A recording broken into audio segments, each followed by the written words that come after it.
Hello বন্ধুরা, কেমন আছো তোমরা সবাই? আশা করছি তোমরা সবাই অনেকটাই ভালো আছো। আমিও অনেকটা ভালো আছি। আজকে প্রচুর বৃষ্টি হচ্ছিল, আর বৃষ্টির মধ্যে তো অন্য কোনো কাজও করা যায় না, ঘরের মধ্যেই থাকতে হয়।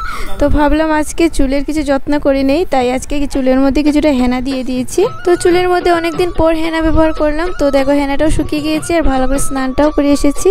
বৃষ্টিটাও কমে গিয়েছে, এবার রুদ্রটাও কিছু উঠে পড়েছে, আর এদিকে বাবুসোনাও ঘুমিয়ে পড়েছিল আর ঘুম থেকেও উঠে পড়েছে। এবার কোথায় যাচ্ছে দেখো, বৃষ্টি পড়েছে, অনেকগুলো আম পড়েছে। তো আমগুলো আনার জন্য ঘরের পিছনে চলে যাচ্ছে। অনেকগুলো আম পড়েছে, দেখতেই পাচ্ছ, অনেকটাই ছোট ছোট আম।